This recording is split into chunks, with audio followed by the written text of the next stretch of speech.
Hello guys, welcome to Vista again. So we have a requested for today.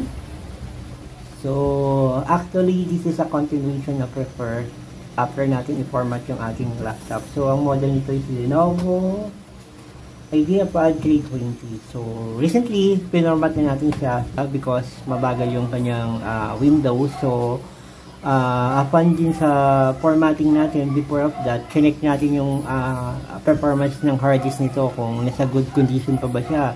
Yung health niya at yung kanyang performance is good pa naman. All is 100%. So after that, so may complaint pa ang customer dahil mahina daw masyado ang kanyang speaker. So check natin guys.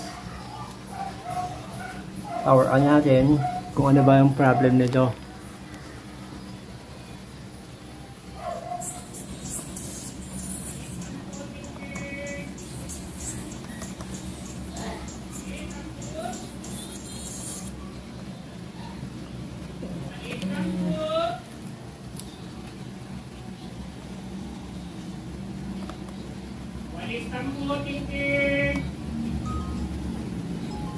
Mahina.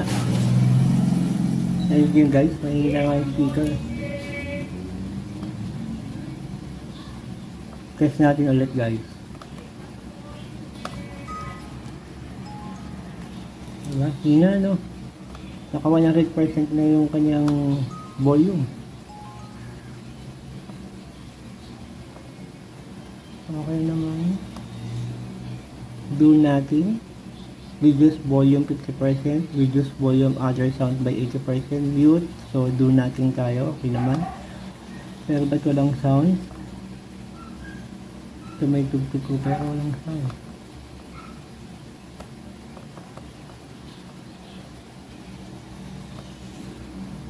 Uh, 100% naman siya guys.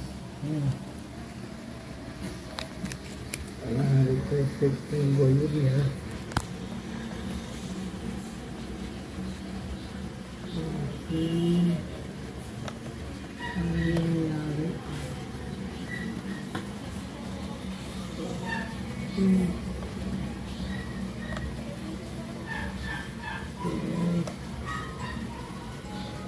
Mahina nga talaga.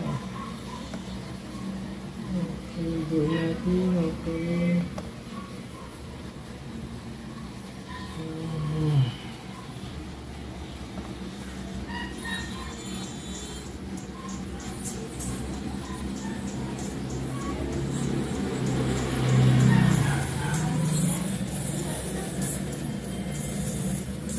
Volume.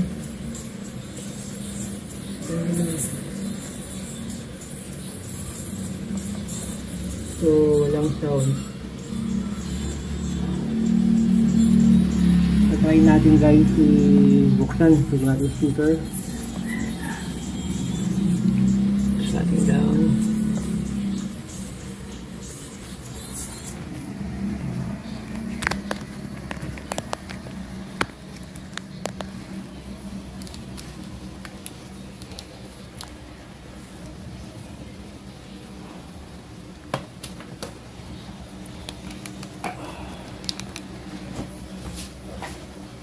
So, anong problem?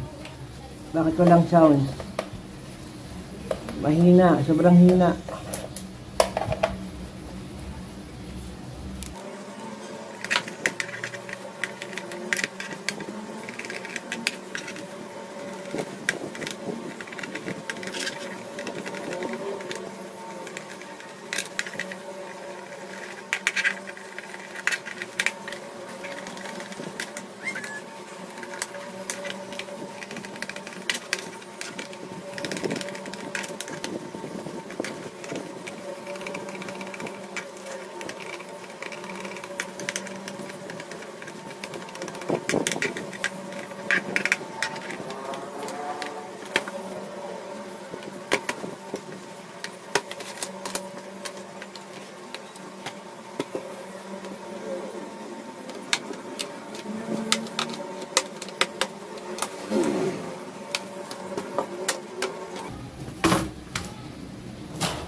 So, ito yung speaker natin guys. Sa kaliwa and left. Right and left. So, kaya para ayaw ng ito guys. Ayan na yung speaker guys. Naamag na guys. Ito guys. So, okay. Ano problema niya?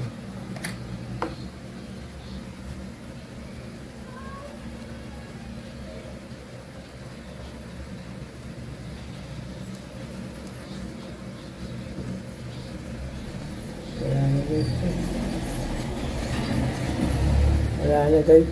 Wala na yung speaker nito. Kita niyo po.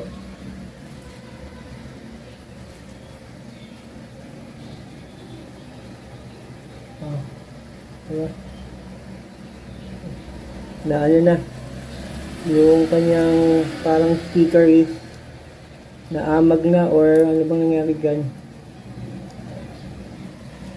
Usually kasi nangyayari yan guys pag yung laptop na ilalagay sa mga mainit na temperature, na itatago siya sa mga mainit na temperature. Yan o. Guys, ano, yung speaker guys, oh, parang naamag na oh. Ano guys? Wala na yan guys oh. Amag na yan eh. Yung ito, yan, paikot na yan. Parang papel yan eh.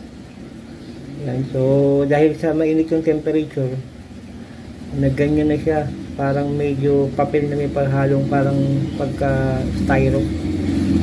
So, yan. So guys, palitan natin guys. So, order tayo sa online.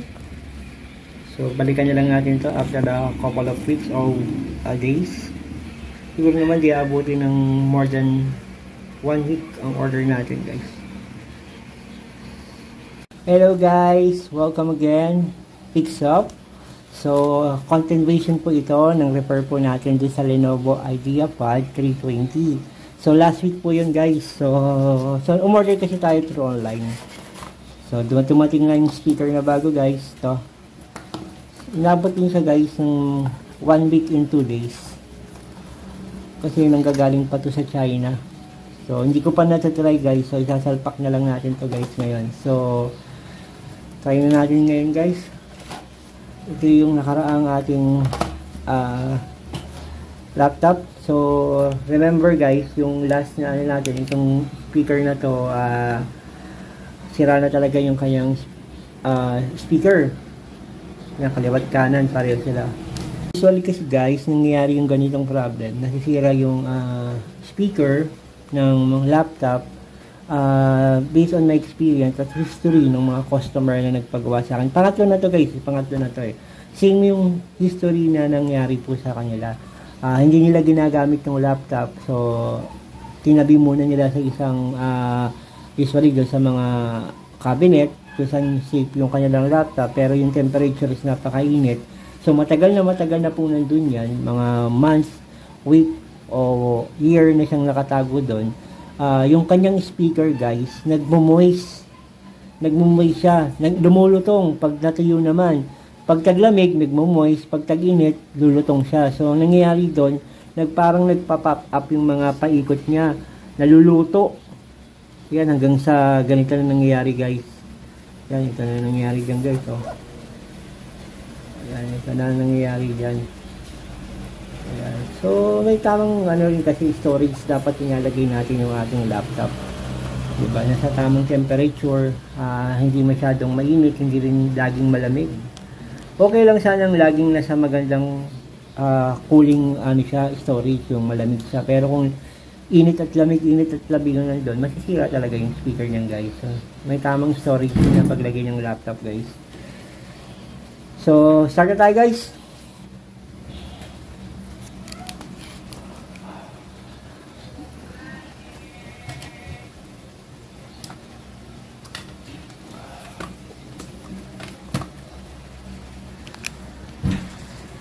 Lain natin dito guys. Sasalpak lang naman to guys.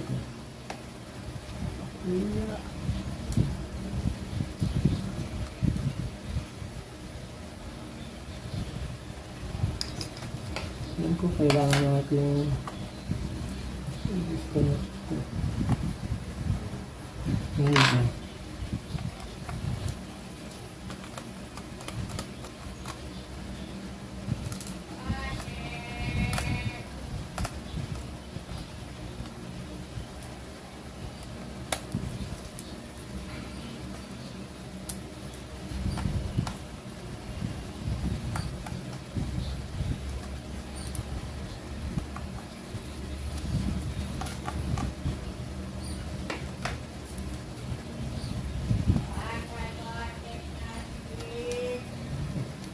Disconnect ko lang guys yung connection. So yun guys, disconnect ko yung connection. Kita nyo ba guys? Yan. Disconnect ko yung connection. Dito na nakalagay sa ilalim ng battery. So dito nakakonect, tinanggal ko lang. Tapos tanggalin natin ito syempre. So ang ayos niya again ito.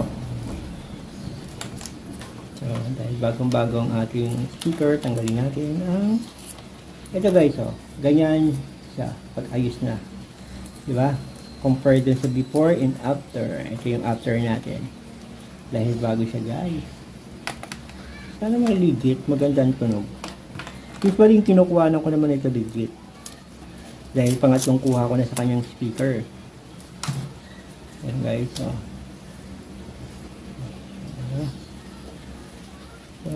yun na, naka-styro pa yan guys, tapos naka-box pa. Naka-styro yan sa loob guys, kaya safe yan. Kasi tina-travel pa yan from China going to the Philippines. So,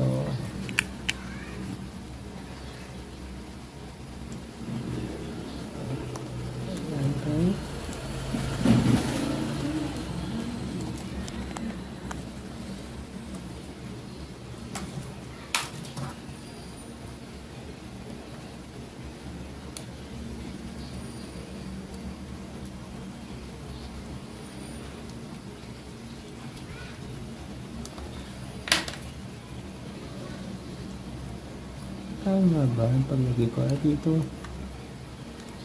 Dito. Pasok dyan. Dito. Pasok dito.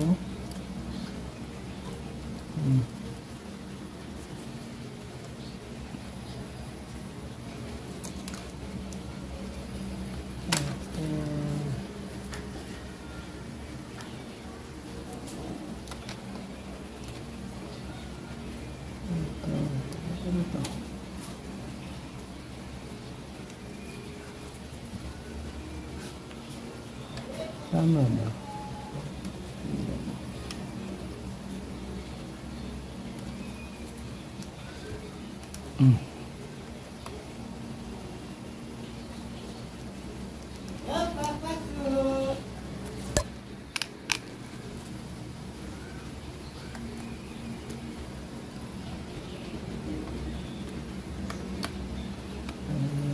So, ito yung luma natin guys. Tatabi na muna natin.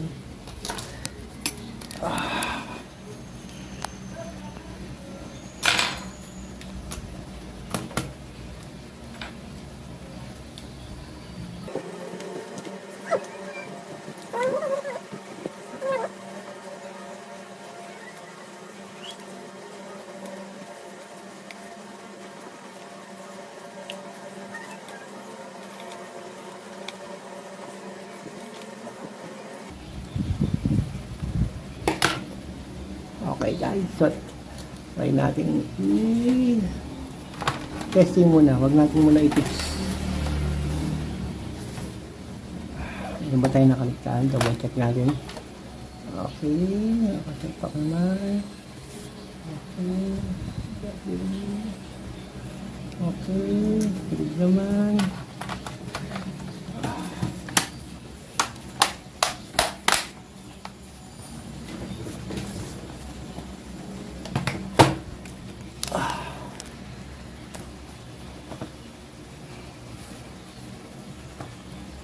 Power on natin.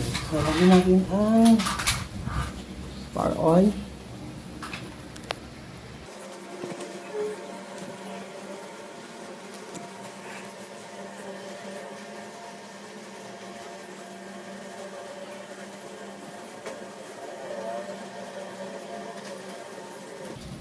pain luma guys. Hindi na ito nare-repair guys. Dali, sobrang liit nito guys. Para i-repair mo ito.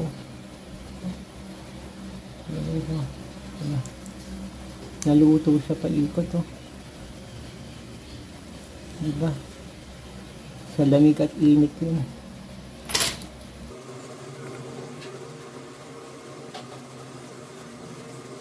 Speaker. Volume 100. Okay, naka 100 yung volume niya.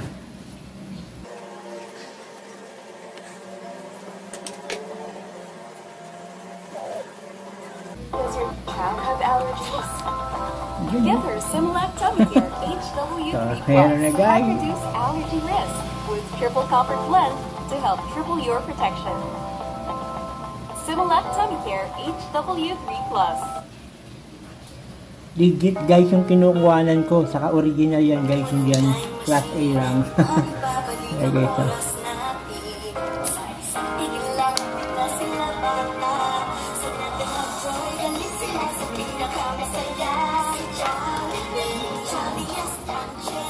No copyright music. Wala natin no copyright music.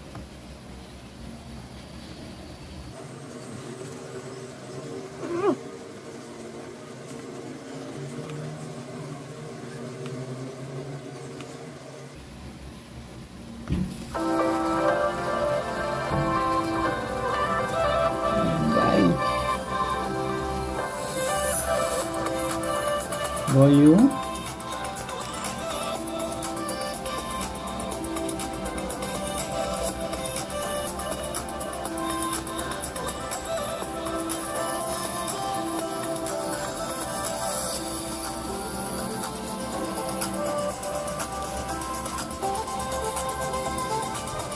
Yan guys, thank you for watching.